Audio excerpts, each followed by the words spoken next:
autistic person, I've gone almost my entire life with people going, how do you not know who that is?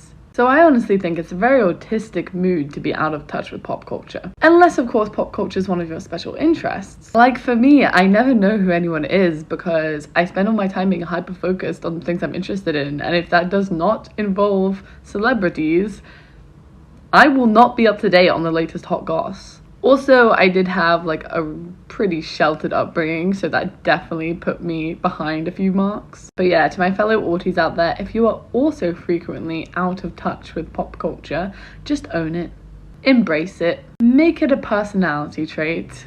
It's funny when you stop masking your autism. Like, people think you're weird when really just being yourself. For example, I'm with a group of people, right? Someone says something funny and everybody's laughing. Now, me personally, I do get why they're laughing, I just don't find it funny. When I was heavily into masking, I would put on a fake laugh, a very convincing fake laugh actually, it's kind of eerie. But now if I don't find it funny, I don't laugh. But then I look like the weird one in the room. And when I don't react like everyone else, people think that I'm depressed or I'm upset or I'm angry.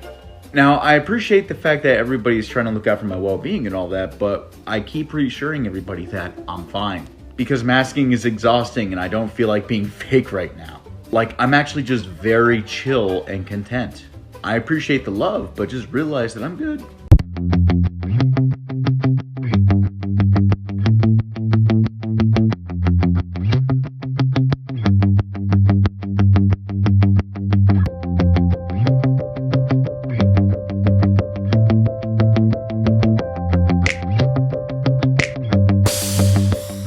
So what is wrong with you that you can sit here this whole time and never pick up on the fact that a man is hitting on you? Oh, I actually did pick up on it after a while. You actually... And? I really like talking about Farscape. Having something like autism always amazes me, because what caused me so much anxiety that I had a stomachache this morning? Was it a job interview? Was it I had to make a phone call? Was it a stressful situation? No, it was this stupid fucking egg sandwich. It was the fucking sandwich. I have that exact egg sandwich essentially every single day for breakfast for months and months and months now, and it really doesn't ever change. And that's the first thing I eat every day, regardless if that means it's at 8 a.m. or 3 p.m. Doesn't matter.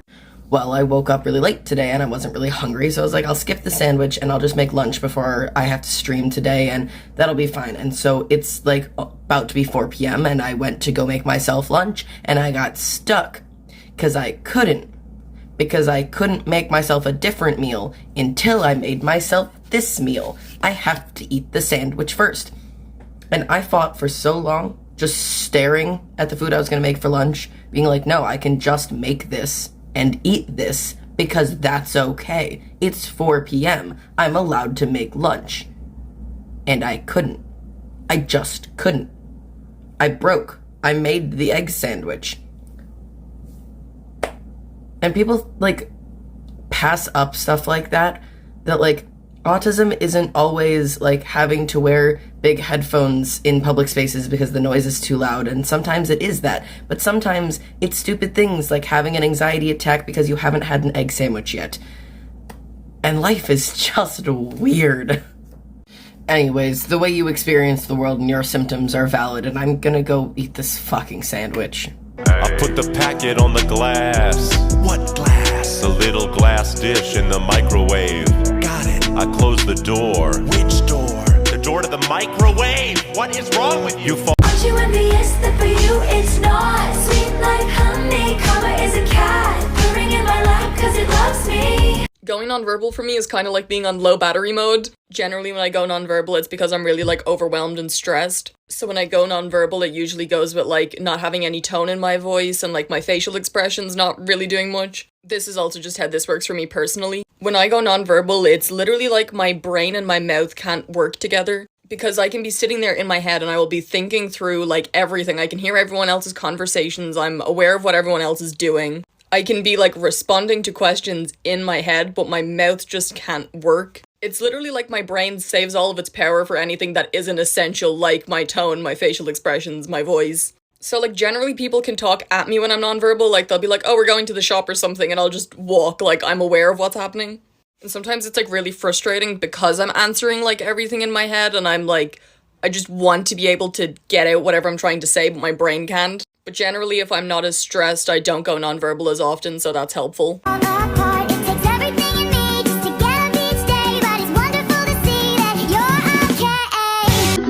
Say that I deserve to bleed.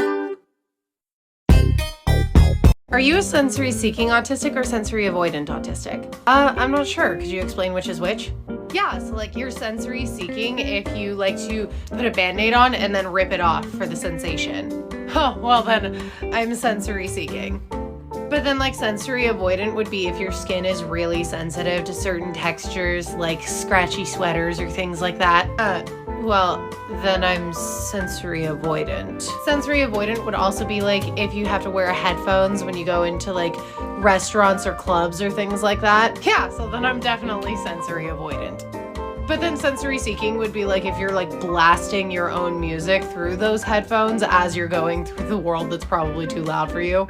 Then I'm sensory seeking. And sensory seeking would also be like, you know, if you had those old VHS tapes and you just continuously open them to try and like smell what they smell like in there. Okay, yeah, so I am sensory seeking then. But then sensory avoidant would be like if you can't stand to be anywhere near a Bed Bath & Beyond because the smells are just way too overwhelming for you. What? What am I? What am I? A problem. Yeah, you're a problem. That's what you are. Hi, I'm autistic. I'm black and autistic. I'm always infantilized and treated like a child. I'm usually demonized and looked at as a threat. Back when I was in school, I was treated badly by my classmates and my teachers. Same! One time a teacher failed me on a test because I was humming in class. All I got was some slick comments from teachers. Honestly, that's not surprising. But do you want to know what connects us both? That we both have an infinite amount of love for comfortable things, like Squishmallows. Oh my gosh, you got Babs? You want to see my collection of Squishmallows? You know, after a week of dealing with ableists and racists, yeah, sure. Where should I put my shoes? Ay, mi amor. You say put them on your head. Ay, mi amor. You make me un poco loco. Hey, no, stop, just calm down. I've seen a lot of people say that in a fully equitable society, in an ideal world, in a perfect environment, that autism would not be a disability. I so fundamentally disagree with this. My autistic traits still cause me impairment, even if everything is fully ideal. Even in the most ideal environment in the world, I would still be disabled. I still struggle to feed myself. I still struggle to maintain relationships. I still struggle with sensory issues. I can't just live in a black cave my entire life to avoid sensory issues. Even with accommodations, I still get bothered by a lot of sensory issues, and there's no ideal world that would fix that. I would still struggle immensely with executive function and with so many things that would still be disabling to me. In a perfect world, I might be less disabled societally if we lived in an ideal world that was equitable and that was accommodating and that was understanding of autism and different neurodivergencies, but I would still be disabled. Being disabled isn't a bad thing.